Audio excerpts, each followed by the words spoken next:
네, 안녕하세요. 격월관 대전 기후정의 SOS 진행을 맡고 있는 대전 기후정의 모임의 한재강 송순호입니다. 네, 격월관 대전 기후정의 SOS는 두 달에 한 번씩 기후위기에 대해서 이야기를 나누고요. 기후정의를 열망하는 시민들을 찾아가는 인터넷 방송입니다. 격월관 대전 기후정의 SOS는 지구에서 동네까지 기후정의와 관련된 온갖 소식과 이야기를 전하고 있습니다. 네, 입추가 지났어요. 입추 전에는 새벽도 덥다 느꼈는데 오늘 새벽에는 쌀쌀한 느낌을 받았어요. 기온이 얼마나 떨어졌나 하고 검색해보니 오늘 아침 기온은 25도, 그리고 낮 기온은 31도더라고요. 10여 년 전에 대안학교에서 아이들과 여름 여행을 가면 30도가 넘으면 위험하다고 폭염주의보로 사실은 활동을 멈추고 쉬었습니다. 그런데 올해는 35도를 넘어 40도에 육박하는 기온을 겪다 보니 오늘처럼 31도쯤 되는 날씨는 굉장히 시원하게 느껴집니다. 참 기이한 날들을 살고 있는데요. 2026년 여름은 우리나라뿐만 아니라 전 세계가 폭염으로 들끓고 있습니다. 세계기상기구는 서유럽의 관측 이래 가장 더운 6월과 7월을 보내고 있다고 얘기했고요. 세계보건기구는 앞으로 더 뜨거운 여름이 반복될 것이라고 경고했습니다. 올해 유럽은 대부분의 도시가 40도를 넘겼으며 우리나라도 역대 최고 기록이 경신되면서 양산 같은 경우는 42.5도를 넘었다고 하죠. 5년 지난 사망자가 30명을 넘고요. 모두 냉방이 어려운 곳에 살거나 폭염에 노출된 야외에서 일하는 이주노동자 또는 농민들이었습니다. 또 축산업이란 이름으로 감금되고 사육되어지는 돼지, 닭 등의 동물들이 100만 개체가, 양식 어류가 190만 개체가 죽임을 당했습니다. 그런가 하면 하루 사이에 강의 높이가 9m나 상승할 정도로 공포스럽게 비가 내리는 지역이 있는가 하면 모든 것을 내려서 집어삼키기도 했죠. 또 다른 곳에서는 거대한 산불로 생명들이 신음을 하고 지구 곳곳이 아주 서식하기 어려운 환경으로 바뀌고 있습니다. 기후위기는 이처럼 침략자의 얼굴을 하고 약한 이웃들에게 먼저 다가옵니다. 농사짓는 친구들이 많은데요. 그들이 전하는 소식에는 나무 꼭대기에 있는 단감들이 모두 익었다. 사과의 표면이 모두 익었다. 기어가 익어가는 시기인데 가뭄으로 논에 물을 대지 못한다고 걱정의 울음이 터져나오고 있습니다. 이런 시기에 대통령은 3대 메가 프로젝트 속도전이다, 전격전이다 라고 이야기를 하면서 농사보다는 태양광 소득이라는 취지의 발언 등을 끊임없이 하면서 희생지대를 낳는 정책을 들이밀고 있습니다. 도대체 누구를 향한 전쟁인지 묻지 않을 수 없습니다. 어떤 생명, 어떤 지역, 어떤 계급의 희생도 당연시하지 않는 생태 평등, 평화의 지구별을 위해 우리가 함께 지혜를 모았으면 합니다. 네, 이렇게 이런 마음을 가지고 우리 오늘 방송 시작해 보도록 하겠습니다. 자, 첫 번째 저희 순서죠. 네, 소개해 주시죠. 네, 우선 이 방송의 하이라이트입니다. 토크쇼 기후정의가 모레부터 시작해 보도록 하겠습니다. 네, 다음 달 9월 19일이죠. 전국적으로 기후정의 행진이 개시됩니다. 대전에서도 같은 날 기후정의 행진이 오후 3시 은흥정의 거리에서 개최됩니다. 이 행진에서 시민들이 기후정의를 위해 무엇을 외칠지 이야기를 나눠보는 시간을 가져보면 좋겠습니다. 그래서 오늘은 생태평등, 평화라는 3가지 키워드를 가지고 대전에서 열심히 활동하고 있는 활동가분들을 모셨습니다.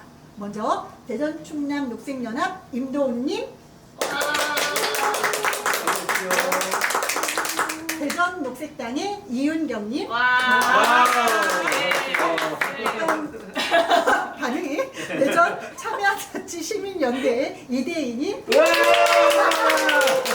어서 오십시오.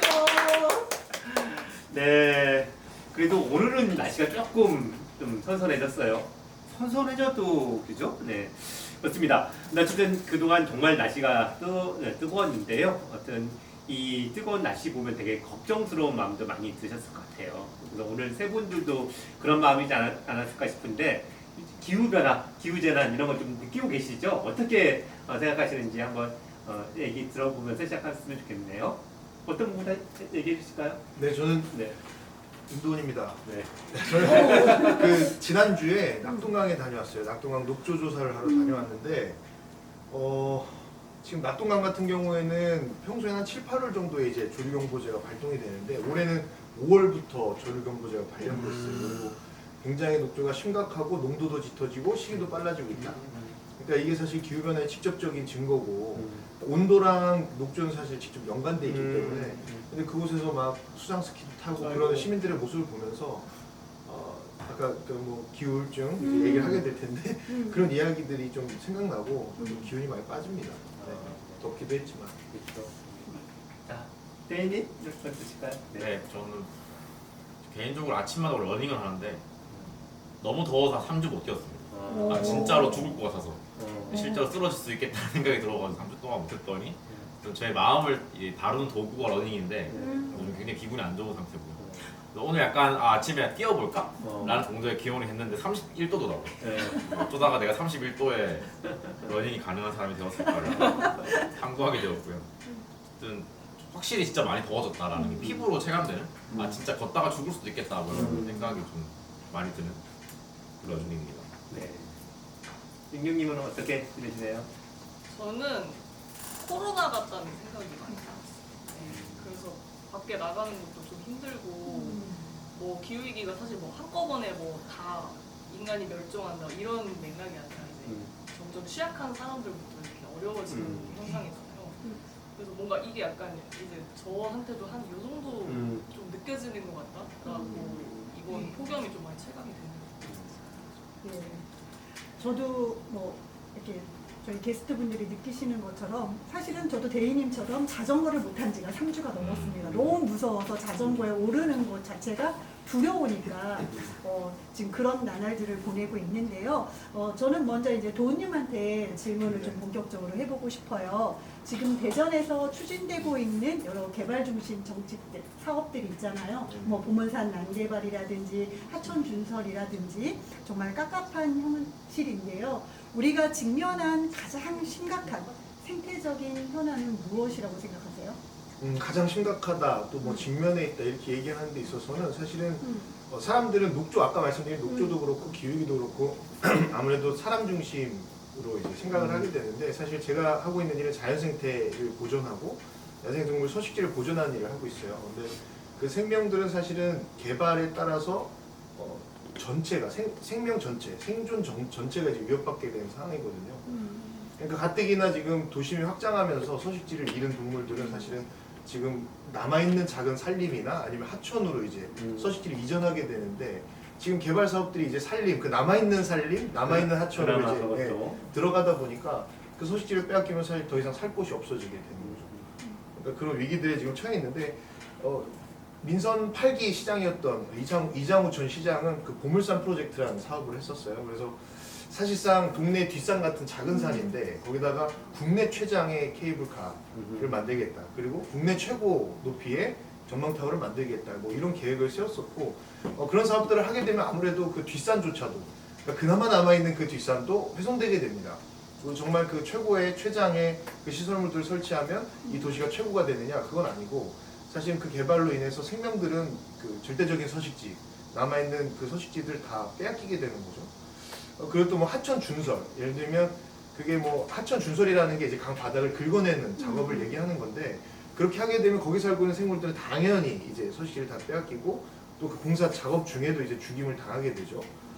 그런 실질적인 위협들이 지금 닥쳐 있는 상황이고 그나마 지금 민선 9기 들어서 이제 허태정 지금 시장은 전면 재검토를 하겠다라고 이야기를 하고 있지만 사실 보문산 개발을 얘기했던 게 바로 민선 7기 당시 허태정 시장이었어요. 그러니까 그것도 어떻게 될지 한번 지켜봐야 되는 상황이다. 그러니까 무엇이 위기다, 무엇이 직면에 있다라고 얘기하는 좀 어려울 것 같고 총체적으로 그러니까 지금 인간이 하려는 모든 편의를 위한 그 모든 개발 행위들은 사실은 생명들을 위기로 지금 내몰고 있는 상황이다. 이렇게 말씀드릴 수 있을 것 같아요. 근데 이게 그 뭐 인간 이외에 생명들 위기에 있다라고 얘기를 하지만은 사실 그게 또 그 문제를 일으키는 사람들한테도 네네네. 문제를 야기하는 거잖아요. 그래서 이 기후위기나 생태 파괴라는 것 자체가 어떻게 사람들한테도 영향을 나타나는지 이런 얘기도 좀 짚어봐 주시면 좋을 것 같아요. 그러니까 실예로 사실은 2024년, 25년에서 대전 3대 하천 굉장히 저는 천혜의 환경이다. 그 대전 시민들은 이 하천 환경에 굉장히 감사해야 된다라고 생각하고 있어요. 사실은 아마 뭐 조깅을 하거나 달리기를 하시는 분, 또 자전거를 타시는 분도 천변도로 하천 자전거길이라든지 아니면 그 산책로를 이용해서 조깅하시는 분들이 많을 텐데 실제로 24년, 25년 하천 준설을 하고 나서 하중도, 그러니까 갈대밭, 억새밭 이런 것들이 다 사라졌죠. 강 가운데 있는. 그러면 이제 양서류들 서식지가 사라지게 되고, 그러면 이 양서류가 먹이원으로 삼고 있는 곤충들이 창궐하게 됩니다. 그래서 날파리, 깔따구들이 창궐하게 됐고, 그래서 이용하시는 분들이 불편을 겪었죠. 맞아요. 그리고 실질적으로 하천 바닥이 일정하지 고르지 않게 되다 보니까 이제 물이 고이는 곳, 또 물이 맴도는 곳 이런 것들이 생기면서 녹조도 발생하게 되고요. 그런 것들이 또 바닥에 있는 이 퇴적토들을 이제 긁어내다 보면 영양물질들이 또 일어납니다. 그럼 이제 그 아까 말씀드렸던 녹조는 영양물질하고 온도 이것들이 다 작용해서 생기는 거기 때문에 그러니까 생태계 균형이 무너지는 거예요. 그러니까 뭐 개구리 하나 없어지는 거 아니면 뭐 억새밭 하나 없어지는 게 무슨 생태적으로 영향을 끼치겠어라고 하지만 사실 그 개구리를 또 먹이원으로 삼고 있는 동물들에게도 영향을 끼치게 됩니다. 그럼 이제 수달이라든지 또 포유류들에게도 사실 영향을 끼치게 되고 그런 것들이 계속 반복되고 있다. 그리고 사실은 개발을 일으키면서 사람들은 이건 작은 예일 수도 있겠지만 아파트에 멧돼지 출몰하거나 고라니가 출몰하면 굉장히 큰일이 일어나고 유해조수 해가지고 사살해요. 그리고 쫓아내고 포획합니다. 근데 그게 정당한가 싶은 생각이 있는 거예요. 그러니까 그런 생태계의 균형이 무너지면서 실질적인 이런 피해들이나 문제들이 발생하게 된다. 그래서 실질적으로 기후위기에 대응하는 전략에 있어서 생물 다양성을 유지하는 게 굉장히 중요한 축으로 지금 이야기가 되고 있죠. 네, 맞습니다. 그런데 이제 이렇게 사실 야생동물들의 서식지가 사라지는 것이 결국은 인간의 삶도 존엄하지 못하게 하고 그 기후위기를 더 가중하는 역할을 또 하기도 하잖아요. 그래서 생명의 그물코를 연결하는 것은 너무 중요한데 지금 너무나 많은 부분들이 뚝뚝 끊어져 있고 그렇다면 이 대전 안에서 이 생명의 그물코를 다시 연결하기 위한 생태 전환을 이루기 위해서 시민들이 당장 먼저 내야 되는 목소리는 어떤 것들이 있을까요? 그러니까 좀 시급하게. 이렇게 해보면 어떨까 싶어요. 그러니까 지금 하천 같은 경우에는 일괄적으로 전국적으로 준설이 이루어지고 있어요. 그러니까 예를 들면 케이블카도 전국에 14군데가 지금 추진되고 있고 신공항도 5군데 이상 지금 추진되고 있잖아요. 그러니까 그런 개발 사업들은 사실 중단하는 게 맞습니다. 왜냐하면 거기는 남아있는 곳이에요. 그러니까 그 가까스로 지키고 남아있는 곳이기 때문에 그런 개발 사업들은 중단하고 그리고 거기에 투입되는 예산을 사실 조금 더 좋은 방향으로 써보면 어떨까? 예를 들면 하천이라고 하면 하천의 원형을 회복하는 데서 그런 예산을 쓸 수 있을 것 같아요. 그러니까 자연 기반 중심의 하천 정책을 펼치면 사실 지금 직강화돼 있거나 지금 엑스포 앞에 가보시면 가동보가 있어서 거기 물을 채워서 수상 레포츠를 하거든요. 근데 거기 녹조가 심각해서 사실은 물놀이를 할 수가 없는 지경까지 사실 됩니다. 근데 그런 경보라든지 이런 것도 운영하지 않고 사실 시민들의 귀와 눈을 가린 채 사실 그 운영하고 있는 거예요. 그러니까 그런 구간은 사실은 호안의 콘크리트 호안을 없애고 예를 들면 사행하천 형태로 만드는 게 어떨까요? 그러면 이제 그곳에 이제 수달들도 등장하고 큰 어류들 또 다양한 생물종들이 등장하게 되면서 하천 생태계가 회복될 거다. 그럼 사실 그 장면을 목격하게 되면 하천에 대한 인식도 달라질 거고. 그래서 전체 구간에서 습지하고 사행하천, 자연의 어떤 하천의 원형을 회복하는 형태로 하게 되면 그 보는 또 철거하고 그러니까 예전에 농사지었을 때 썼던 그 용도를 상실한 지금은 용도를 상실한 그 보드를 좀 철거하고 그러면 이제 하류 생태계하고 상류 생태계가 연결되면서 또 물살들이 위아래로 또 오갈 수 있죠. 그러면 이제 기수역에 살고 있던 옛날 뭐 연어라든지 뭐 그런 친구들이 또 올라올 수도 있는 거고. 그러니까 그런 생태계를 회복해 보면 좋아졌다 아니면 좋아진다 라는 것이 느껴질 수 있을 것 같아요. 그리고 시민분들도 사실은 아까 코로나도 말씀하셨는데 코로나 때 갈 데가 없어서 사실은 우울증도 많이 겪으셨는데 하천 같은 공간은 사실 은밀하게 걷기 되게 좋거든요. 사행하천 습지 같은 곳은 그런 곳이 많아지면 사실 실질적으로 시민의 삶도 저는 나아진다라고 생각을 합니다. 그리고 도시의 그 온열 어떤 효과라든지 이런 것들도 줄일 수가 있고 열섬 현상이라든지 이런 것들을 줄일 수 있는 그런 좋은 계기들이나 사례들을 좀 만들어 보면 어떨까 싶어요. 그러니까 개발에 쓰는 예산을 중단하고 좋은 곳, 또 생태를 복원하는 것에다 쓰면 좋겠다. 그러니까 주민들은 상대하천 지켜주세요. 그러니까 케이블카 놔주세요. 전망대 놔주세요가 아니라 하천 지켜주세요. 보문산 지켜주세요. 산림 지켜주세요. 하늘 다람쥐 볼 수 있게 해주세요. 이런 요구를 하시면 좋을 것 같아요. 네. 네. 사실 그렇게 얘기하는 것이 어떻게 보면 개발 욕구에 의해서 삶을 뭐 더 성장해서 더 풍요롭게 되겠다라고 생각하는 것이 허구를 좀 드러내면서 더 삶의 질을 높이는 또 풍요롭게 사는 방법이지 않을까 이런 생각이 드네요. 자, 이제 우리 윤경님한테 얘기를 좀 한번 여쭤볼게요. 윤경님의 키워드가 일명 평등이세요. 우리 오늘 얘기에서. 네. 근데 그 평등이라는 키워드를 딱 염두에 두고 극단적인 폭우 이 같은 이 기후 재난이 이제 많이 발생했을 때 그 대전이 안고 있는 구조적 불평등 문제는 어떤 것이 있을까 이런 걸 한번 좀 생각해 보신 적이 있는지. 네. 일단 여러분도 아시다시피 기후위기는 단순히 이산화탄소를 줄이는 해법이라거나 기술이 모든 것을 해결해 줄 것이라는 낙관론에 기대서는 안 되겠죠. 우리 삶에 당면한 불평등의 문제를 정의의 관점으로 해결해야 하는 것이 이제 기후정의잖아요. 그런데 제가 느끼기에는 이걸 해결하고 책임져야 하는 주체 자체가 지역에 부재하거나 민간이나 시민 개개인에게 기후위기의 책임을 돌려버리는 형태로 나타나고 있다고 느껴집니다. 그래서 기후위기 문제를 공공에서도 분명 책임져야 할 것들이 분명히 있잖아요. 예산 집행이나 법 제정과 같은 문제들과 같이. 그런데 여전히 공공의 영역에서는 기후위기 문제를 우리 삶과는 동떨어진 문제로 해석하고 어떻게 하면 이윤을 최대치로 뽑아먹을 수 있나 이런 것들만 궁리하고 있는 것 같아요. 그런데 이렇게 1%의 부자들을 위한 정치 체제가 우리 같은 시민들의 삶에는 어떤 영향을 미치는지 그리고 그 연결고리를 느끼는 분들이 아직은 많이 없으신 것 같아요. 네. 그런 연결고리에 대한 담론이 이 지역사회에도 되게 많이 부족하다고 네. 느끼고요. 그럼 구체적으로 어떤 게 있을까요? 그런 얘기들이. 아, 네. 지금 네. 이제 얘기를 드리려고 합니다. 네. 저의 삶을 통해서 얘기를 드리려고. 네. 네. 저 같은 경우에는 자가용 차도 없고 버스 배차 간격이 기본 20분 이상이 대덕구에 살고 있어요. 네. 역세권도 아니고 저는 솔직히 제가 교통의 약자고 기후위기 당사자라고 좀 느끼는 것 같아요. 이런 폭염 속에서 외출하는 거 정말 쉽지 않잖아요. 집에서 가까운 곳에서 외출할 때는 이 대전시의 이제 자랑인 공공자전거 타슈를 이용할 때도 있지만 제가 사는 곳은 타슈가 많지도 않거든요. 공공자전거라는 그 이름에 걸맞도록 그 시민 모두가 타슈를 이용하려면 자전거 정류장에 자전거가 항상 있어야 되는데 자전거가 없는 날도 굉장히 많거든요. 그래서 힘들게 타슈를 대여해서 외출하면 위험해도 차도로 달리는 날도 꽤 많고요. 그래서 제가 사는 대덕구는 안전한 자전거 도로도 없고 인도는 너무 좁거나 그 보도블록이 파손되어 있는 경우가 굉장히 많아요.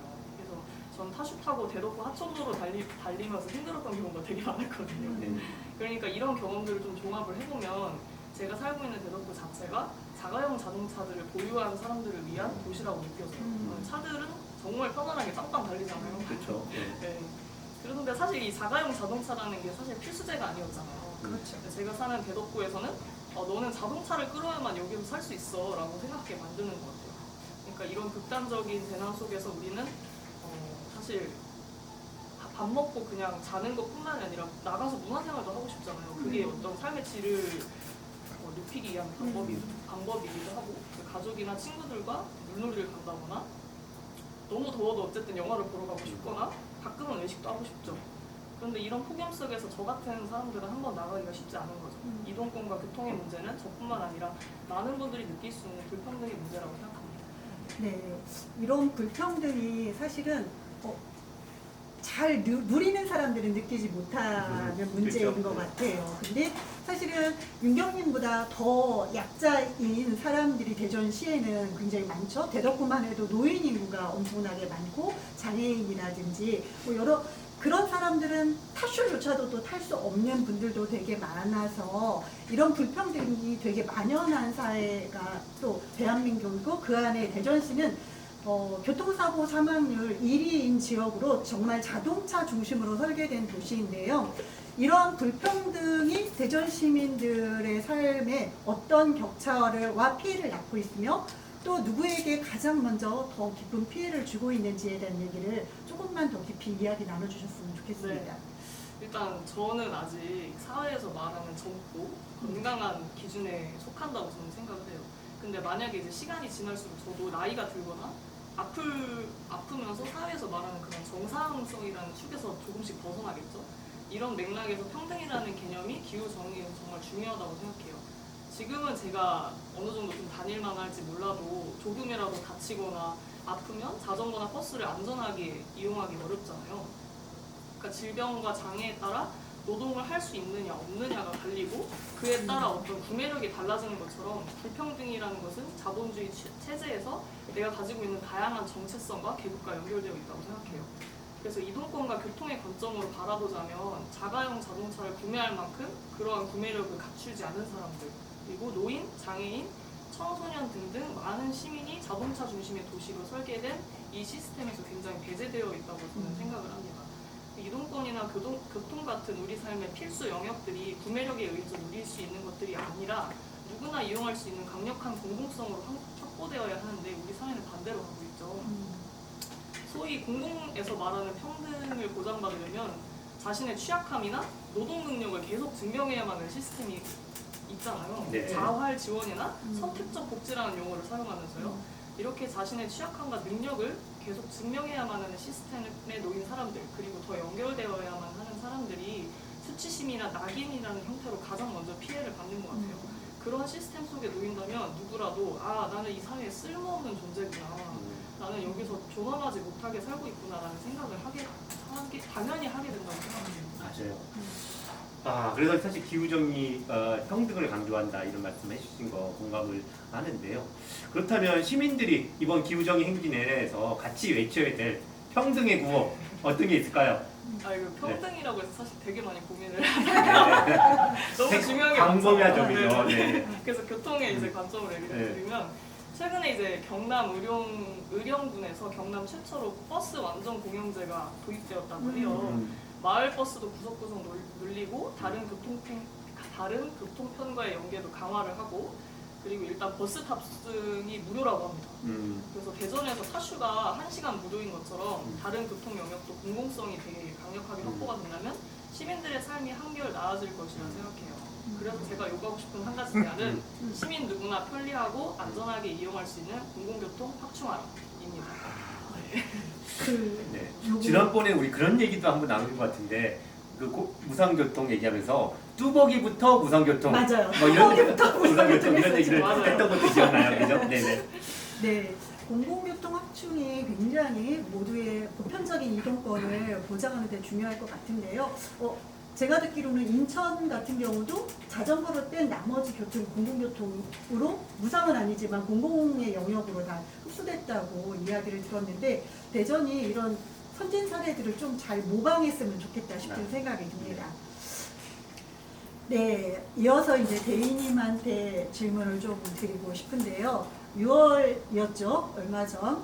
하나 에어로스페이스 대전 사업장에서 폭발 사고로 노동자 5명의 목숨을 잃었습니다.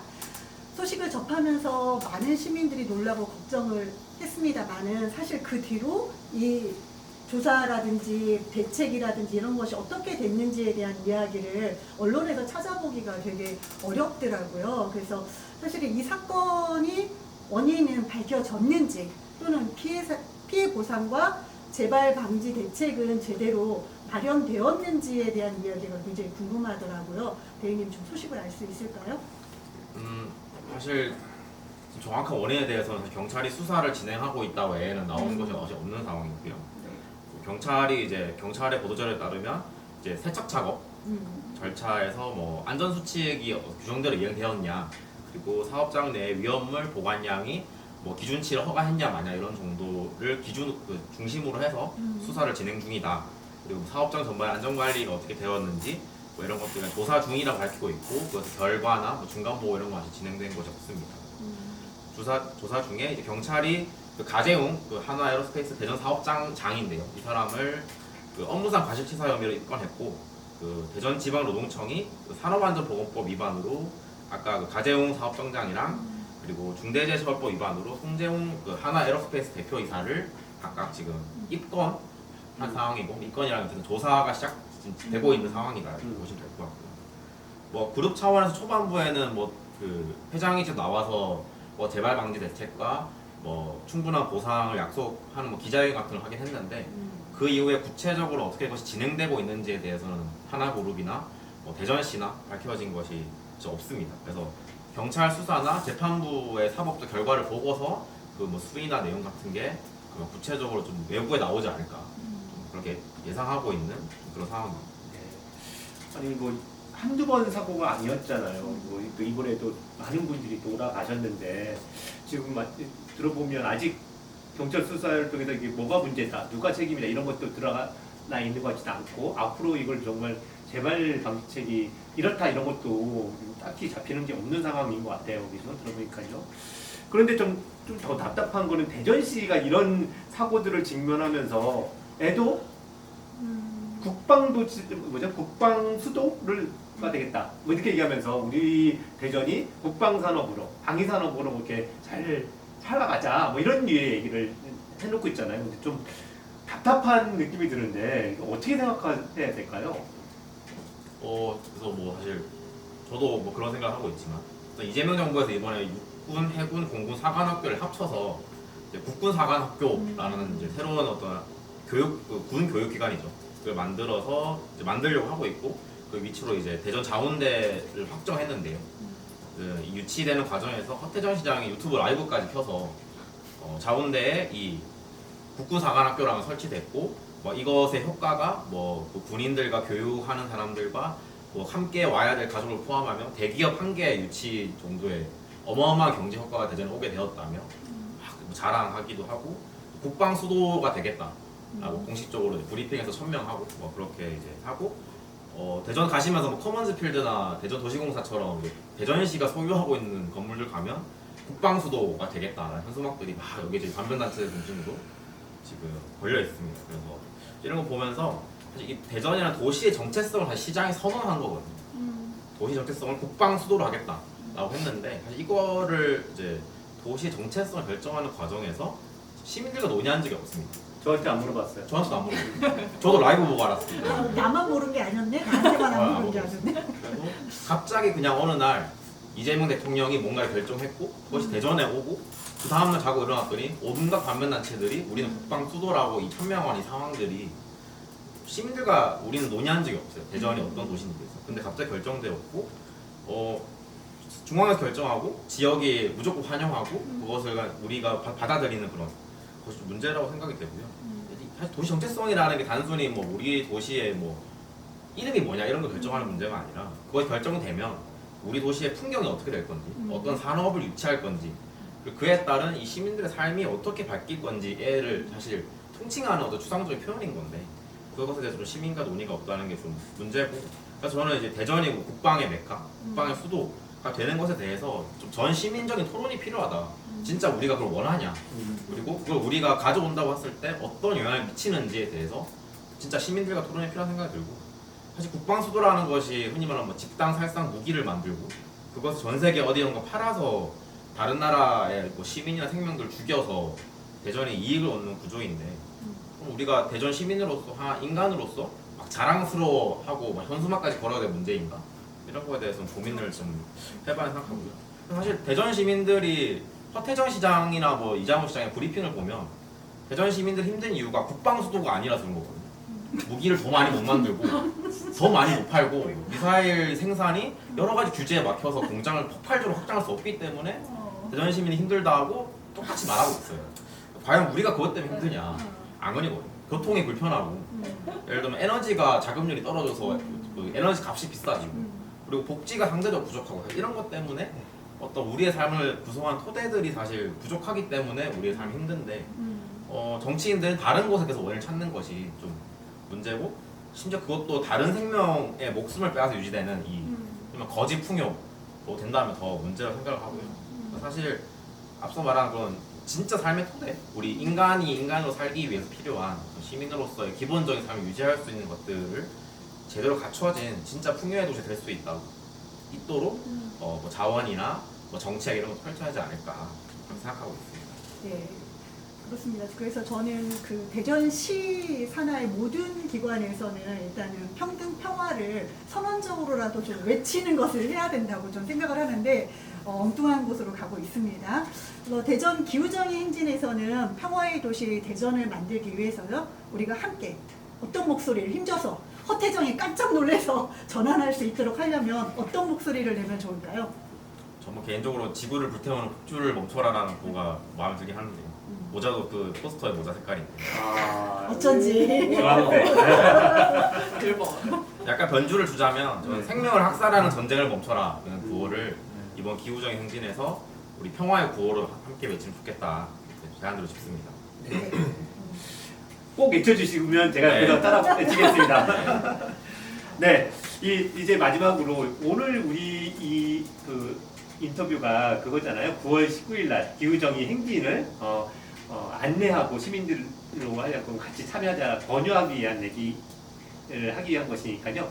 시민들한테 한마디씩 해주십시오. 여기 꼭 와야 될 이유가 뭐다? 이것 때문에 당신들 여기 와야 된다? 이런 얘기를 한번 해주시면 어떨까 싶습니다. 우리 아니 대인님부터. 대인님부터 할까요? 네네. 네, 뭐 아까 처음에 소개할 때도 말씀드렸지만 이번 여름이 좀 기후 위기가 내 피부에 와닿는 그런 진짜 좀 최초의 경험이라고 저는 생각하거든요. 그래서 어쨌든 근데 이런 것이 기후 위기가 진짜 큰 문제다라는 생각을 좀 위기 의식 같은 걸 심어주기도 하지만 이미 늦은 거 아닌가? 이미 이렇게 더워졌으면 할 수 있는 게 없는 거 아닌가? 라는 좀 자포자기하는 그런 마음도 좀 커지는 것 같은데요. 그래서 기후정의 행진에서 좀 이런 공포는 함께 나누어서 좀 풀어내고 좀 자조하고 포기하고 싶은 마음은 우리가 사는 이곳에서 뭔가 해볼 수 있겠다라는 좀 자신감으로 그런 가지는 순간이 되었으면 좋겠고요. 또 뭐 기후기가 너무 무서운 사람들 그리고 이제 우리는 끝났다고 자포자기 하고 싶은 사람들이 같이 모여서 좀 즐겁게 기후정의 행진에서 만났으면 좋겠습니다. 네. 임경님도 부탁드리겠습니다. 네. 저는 처음에 대전에서 기후정의 행진 했을 때까지만 해도 왜 대전에서 굳이 기후정의 행진을 하지? 서울에서 하면 그냥 따라가면 되는 거 아니야? 라고 이제 의미를 잘 몰랐었거든요. 근데 점점 이제 중요성을 느끼는 것 같아요. 우리 지역에서 일어나는 어떤 생태학살이나 반환경적인 정책들을 지역의 언어로 또 우리의 언어로 이야기하는 것이 정말 필요한 것 같다고 느끼는 것 같아요. 근데 1년에 한 번 주최하는 기후정의 행진에 한 번 참여하고 끝내기보다는 내가 사는 동네나 마을에서 기후정의에 대해서 사람들과 지속적으로 이야기하는 것도 중요하다고 생각을 해요. 그런 이야기를 먼저 하기 위해서는 내 안에 기후위기를 대하는 나만의 언어가 필요하다고 생각합니다. 그러기 위해서는 일단 대전에서 열리는 기후정의 행진에 먼저 참여해보시는 게 좋다고 생각하고요. 혼자서 우울이나 불안감을 끌어안기보다는 나와서 사람들과 이야기하는 게 훨씬 도움이 되거든요. 그러니까 여러분, 우리 모두 더 많이 만나고 연결됩시다. 대전 기후정의 행진에서 만나요. 네, 이제 마지막입니다. 도훈님. 되게 부담된다. 부담 대답 일부러 내가 도훈님을 마지막으로. 일단 저는 이 싸우는 동기가, 그러니까 행진에 나가서 외치고 그런 동기가 사실은 저 자신에게 있다기보다는 사실은 기후로 말미암은 부정의한 일에 있어요. 사람이 조금 편의를 갖고 좀 빨라지자고 생명을 그렇게 쉽게 죽이는 것이 너무 불의하다라고 저는 느끼고 있고, 그러니까 기후정의 행진이라고 하면 저는 그걸로 당연히 충분하다고 생각합니다. 그 불의를 바꿔내는 것. 그래서 생명의 깃발이 사실 기후정의 행진 가장 앞에 설 거예요. 선두에 서서 싸울 거고 같이 여러분들과 함께 외칠 겁니다. 그런 차원에 있어서 한 가지 홍보를 하자면 8월 29일에 좋습니다. 생명의 편에 선 사람들 대회가 청와대 앞에서 있어요. 거기서는 이제 지리산, 설악산 뭐 이렇게 해서 전국에서 다 모여서 싸우게 되는데, 그런 싸움들이 굉장히 열악하고 고립되어 있기 때문에 거기서 이제 모여서 한 목소리를 내는 움직임을 하는 거거든요. 그 자리에도 좀 관심을 가져주시고 참여해 주시면 좋겠다. 그리고 대전 기후정의 행진에서도 사실은 우리가 지금 몇 대째 하고 있죠. 계속해서 반복해서 행진하고 외치면서 사실 이기고 지켜낸 부분들이 있습니다. 그러니까 그냥 거리서 길거리 걷고 외치기만 한 게 아니라 그렇게 싸워서 얻어낸 것들이 있어요. 그러니까 그거에 대해서도 한번 우리가 짚어보고 함께 그런 사례들을 좀 만들어 나갔으면 좋겠습니다. 그래서 대전이 이겼다. 대전 정말 잘 싸우고 있다. 그런 사례들을 만들어가고 있다. 이런 우리 이기는 경험을 하는 그런 행진을 했으면 좋겠다. 여러분들 초대합니다. 초대 받아주십시오. 네. 매력적인 임정님의 초대 받아주십시오. 자, 예. 도훈님, 우리 임경님, 대인님 이야기 너무 잘 들었습니다. 이 얘기를 들은 시민들은 정말 나가봐야겠다 이런 마음이 들지 않을까 싶습니다. 감사드립니다. 자, 이재명 정부가 최근에 1,500조를 들여서 3대 메가 프로젝트 하겠다고 발표를 했죠. AI, 반도체, 로봇 뭐 이런 거 투자해서 한국 경제가 저성장에 들어가고 있으니 이거를 활성화 다시 하고 또 지역 격차 해결하자, 일자리 만들어내겠다 이렇게 얘기를 하고 있습니다. 그런데 이게 엄청난 물과 전기를 필요로 하잖아요. 그래서 이 3대 메가 프로젝트는 기후위기를 더 악화시킬 거다 이런 비판을 계속 받고 있죠. 또한 이렇게 만들어진 산업에서 나오는 이익 누가 가져갈 거냐 보면 이게 모든 사람한테 또 골고루 되는 것이 아니라 더 부자를 더 부유하게 또 대기업들이 더 큰 힘을 갖도록 만드는 이런 상황이 될 것 같습니다. 그래서 소득과 불평등, 부의 불평등이 더 심각해지는 거죠. 그래서 이것에 맞서서 우리 9월 19일 날 기후정의 행진에서 3대 메가 프로젝트를 반대하면서 지구를 불태우는 폭주를 멈춰라 이렇게 외칠 예정이고요. 당연히 그날 대전에서도 3시부터 은흥정의 거리에서 모여서 집회와 행진을 벌입니다. 여러분들 오늘 이 세 분의 초대 잘 받으셨죠? 네, 꼭 나오셔서 같이 행진하기를 부탁드리겠습니다. 네. 사실은 이 부정의하고 불평등한 폭력이 난무하고 여하튼 생명이 아니라 이윤을 외치는 성장주의 밑바닥에는 어딘가 그래도 되는 존재, 희생지대를 남겨도 된다라고 생각하는 데서 시작한다고 생각합니다. 올해 폭염으로 정말 아무도 관심 갖지 않은 곳에서 죽음을 맞이한 가축이라고 불리는 동물 산업에 이용되고 있는 생명들에게도 관심을 가지면서 기후정의 행진에 함께 해주시기를 부탁드리면서요. 저희 이 방송을 만드는 대전 기후정의 모임이 궁금하셨으면 좋겠어요.